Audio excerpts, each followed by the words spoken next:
Est-ce qu'on en parle ou pas des femmes qui ont un appareil génital féminin et qui ont été manifestées contre le droit à l'avortement? Je pense qu'il y a des moments où le cerveau humain ne fonctionne pas. Non, parce que encore que ce soit des hommes, je veux bien, parce que bon, ils peuvent pas comprendre. Mais nous, on est censé être solidaires justement contre les hommes déjà à la base, qu'il y a un petit souci avec eux.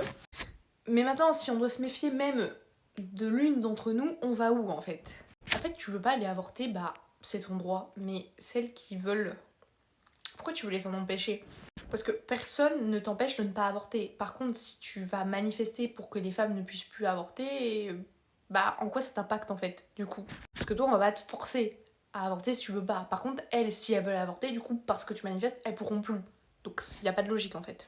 En fait, pour moi, les manifester contre l'avortement, c'est juste pour dire je vous emmerde. Voilà, je suis là, j'ai envie de vous faire, de vous emmerder, là, de vous. Voilà.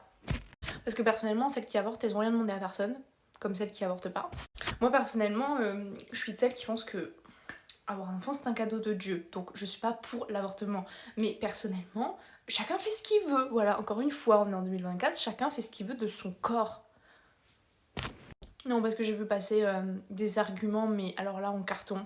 Oui, mais maintenant, les jeunes de cette génération, ils prennent l'avortement comme si c'était un médicament, comme si rien n'était. Non, non, non, je ne pense pas. Je pense juste que on est dans une génération où il y a de plus en plus de détraqués dans le monde.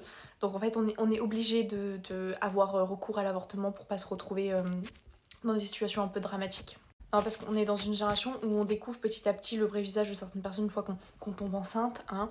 Sans parler des agressions, sans parler qu'il faut se méfier même de notre propre famille qui peut être complètement louche et détraquée. Donc en fait, on est dans une génération où il faut se méfier de tout le monde, d'accord? Sauf qu'on n'est pas infaillible.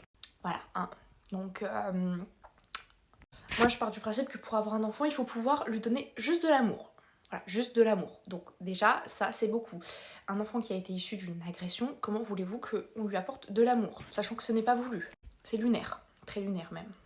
En fait, pour avoir un enfant, il faut déjà être bien soi-même. Si on n'est pas bien, comment tu veux pouvoir éduquer un enfant? Déjà, rien que là. Non, parce que maintenant, il y a des filles qui ont leurs règles très très tôt. Donc, imaginons une fille de 10 ans, elle a eu ses règles à 8 ans. Hein, c'est possible, hein, parce que moi, j'ai eu mes règles à 9 ans. Elle subit une agression, elle tombe enceinte, parce qu'à partir du moment où tu as tes règles, tu peux effectivement tomber enceinte. On va lui dire à 10 ans, bah écoutez, vous avez plus le choix. Voilà, faut garder votre enfant. Elle a 10 ans. C'est sacrément culotté, dis donc, tout ça.